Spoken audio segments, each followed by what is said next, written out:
Alright, hey there Prox Gaming Crew, and this is Proxify here, back for another said Prox guide of the Phantom Hourglass. And we did miss out during the last one. Well, we went and did some side stuff, and we got some pretty interesting stuff that was out of the way within the side things.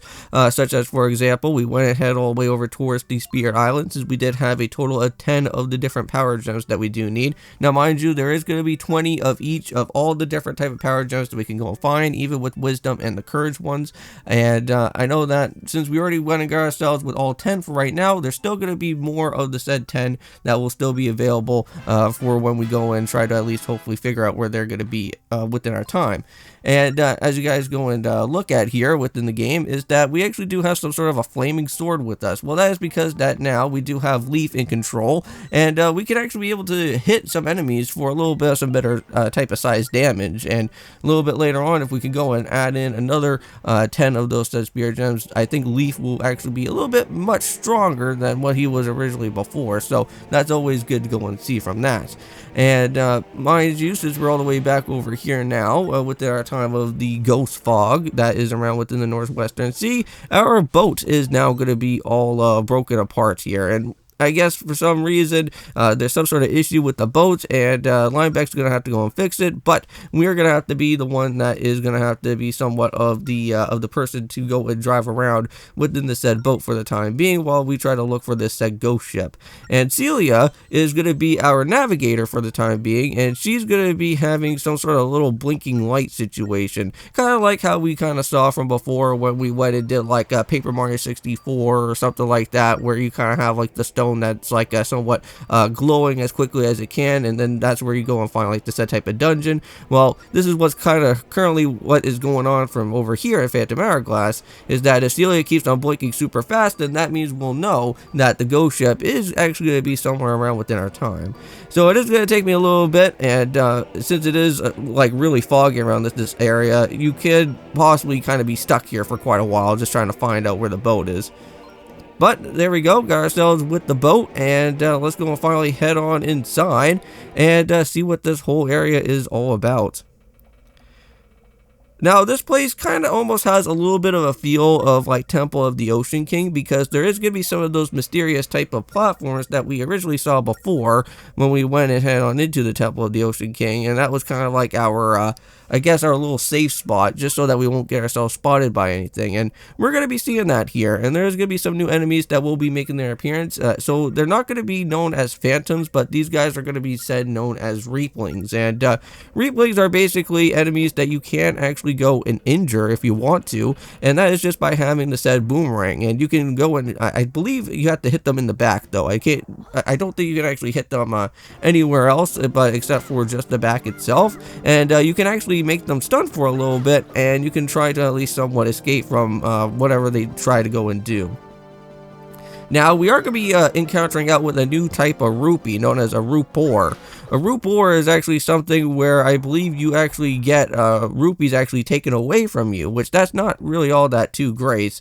And I want to say that there is going to be a certain situation of a said mini game, I think a little bit later on throughout our time of the main story, where you want to be really careful, because I believe if you go and do like a whole bunch of like digging and other things of that, you don't really want to be trying to go and find any of those mysterious type of darker tone of those said rupees, because I believe there's even also bigger ones as well, which that will even take out more of your said rupees from there, which that is not good at all. And we don't really want that to happen, because we want to make sure that we have more rupees alongside with us, because if we are going to try to make ourselves like really overpowered within this game, well, we are going to have to go and try to find all the different type of spirit gems as we go along throughout here. So here we go, got ourselves with a pearl necklace as one of the different rewards. And also, too, you do also have with the said type of boiling again, and these guys will basically let you know exactly where some of these other different type of chests are going to be. And watch out for these said spiders. These guys are going to be absolutely annoying a little bit later on. For right now, they're like slightly annoying. It's just that they like to drop from the sky, but you'll see a little bit later throughout here that we are going to have to find some of the different sisters that are a part of this said ghost ship. Now, I think we got to see, I want to say, one of the different sisters so far, right? Because I think we're already kind of past the point already by now, where we went and opened up with that door, and there was some girl that was just around within the corner of that said wall there. And so yeah, we're gonna have to find all the different sisters, but at some point we're gonna find out that these sisters are not really so nice as what they say that they are, and we are gonna have to do a big huge boss battle within them. And this is the reason why that this said area does have one of my favorite type of boss battles within here, is that you can actually try to go and use both with the same type of front and also back type of way of the said type of DS, where you have to go and look at all the different screens as you go along. So you have to be a little bit careful for when that battle is going to happen, because they are going to be kind of like they're like almost in a way of like kind of like a mini little like I guess you could say like what's the other Ganon? I know that there's like Phantom Ganon, I guess you can go and call, like they're kind of like a miniature size of like Phantom Ganon, and you just have to just kind of just play a little bit like kind of like play some tennis with them for the time being. And things can actually get a little bit more crazy every other time that you go and try to battle them, because each time that you go and knock out with the said type of boss, they're going to get faster and faster every time, and that's where it actually starts to get a little bit more tricky. So we're going to go and have to throw one of this said type of triangle pieces and move it over there for right now. And here's one of the other sisters. And I believe there is an actual set order to go and do from here, because I believe like she's like the main one that we do have to go and find first, and then we are going to have to search for the other sister afterwards. I don't believe you could actually just go and kind of just do things like all RNG for the time being, but it is like, well, you do have to go and find all of them in like a certain order. And yes, and every time that you go and try to guide around with these said sisters, they will get freaked out by enemies. Except for the enemies that are, I guess, like the Reaplings that are out here. But other said enemies that are around, they'll get freaked out with. Like some of the Poes and some of the spiders. The spiders are the ones that they don't really like all that much. So yeah, so here's one of the first of many Reaplings. Just be very careful about where you go and walk around throughout here, because if they do spot you, they will try to fly over top of you, and then they'll try to injure you for some damage, which I don't think you really want to go and have them try to chase you around. Now, this is where you can also run into a certain situation as well, because one of these sisters are going to basically tell you the wrong type of thing. So you don't really want to go and listen to them, but since we are, of course, doing a Prox guide, I am going to show you exactly what will happen if you do actually grab out the wrong type of one. So yeah, so here's a root boar, but we also run into a second Reapling. That can even make things even more challenging around trying to get through this area. But there we go, guys. So with a yellow type of potion there, that's always good to see.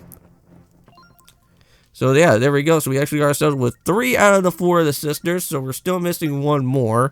Now this one could actually be a little bit more of a troublesome type of one to go and do, because if you don't know how this actual code is going to work, I'll be showing that off for exactly how this code is going to be. So when you come down through here, you're going to see 5 different type of switches. Now, mind you, we don't really know exactly what to go and do with it just yet, but there should be like a slate somewhere around, and it will give us random different numbers. Try to remember exactly what those type of number combinations are going to be, because it's actually not going to be in the way of how you think it's going to actually work.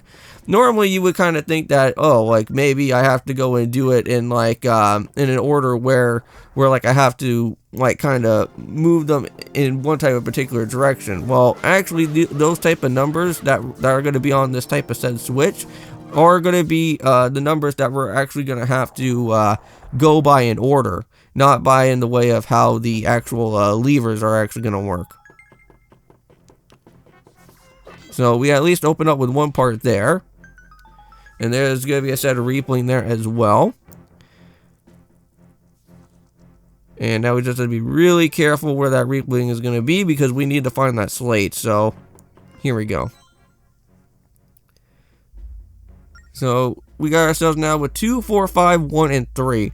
Normally, so yeah, like I kind of what it stated is that it's not like how the levers are going to work. It's by how the number combos are going to be numbered out in order. So we are going to have to do 1, 2, 3, 4, and 5. And then that's how you'll normally work from there with the switches. So let's just go and run all the way down over towards 2 there. And now we can go and start moving around. So There we go. So that will be number 1. Now we'll have to go and open up with number 2. Now we're going to have to go and do number 3. That's all the way down over here. And then 4 and then 5. And then that's basically it. And just like that, that whole area will now be opened. And that's where we're going to have to go and run and figure out where the switch is going to be around within that said area too. So we will be having to go and head down there. Don't go through the front way. You will fall into a trap. That is not good either. Yeah, so the replay is all the way up into the spot that we have to go and do. So this may probably take a little bit. There we go. And we'll make it through. And I think the replay is going to probably hit us. Ouch. Yeah, let's just keep on moving. We don't really want to be anywhere else from where that guy's going to be. And here we go. And I believe with this area now opened up, we can now finally go and head over here directly to this way, where there'll be some more barrels. And we should be able to find that, hey, look at that. There's going to be one of the said type of other sisters that are here. This is the last sister.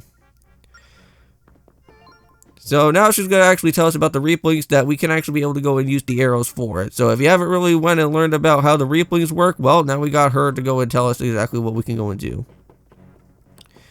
Yeah, just be careful with all the spiders. Now, I found a little bit of an interesting little thing about with what these sisters can go and do is that when the spider before goes and drops down, you can actually knock them out before she can actually go and scream and actually have to kind of ball up into some sort of corner there.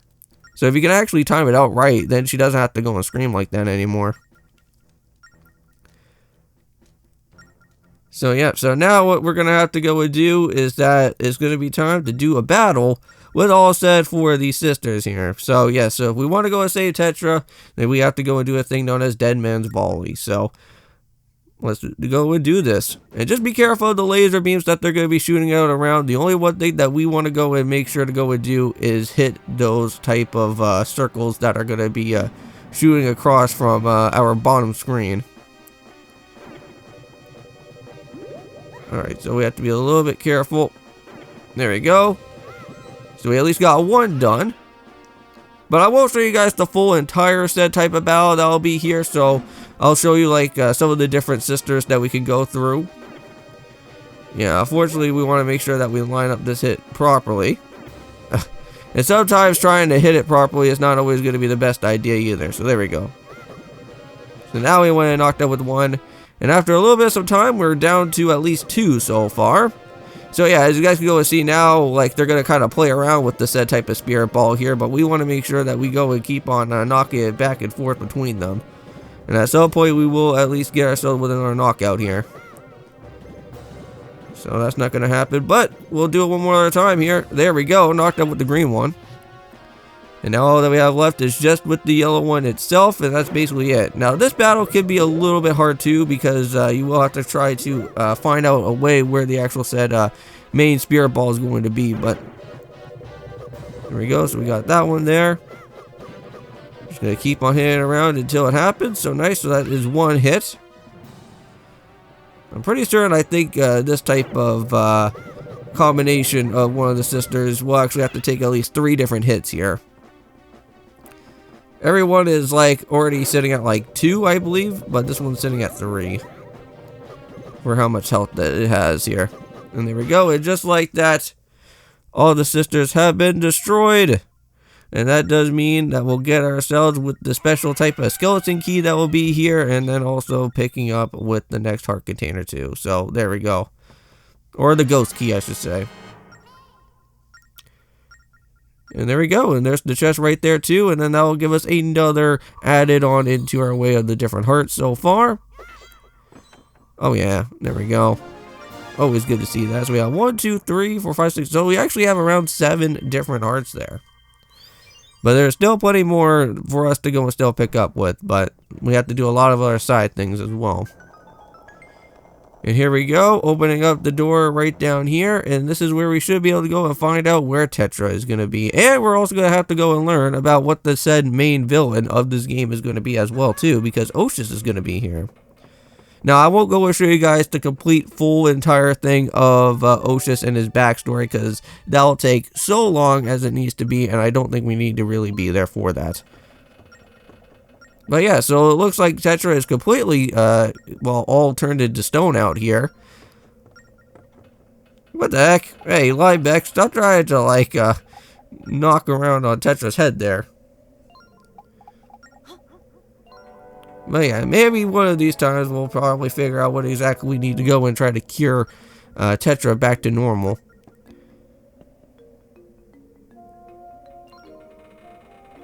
What? He's the Ocean King? He's been the Ocean King this whole entire time?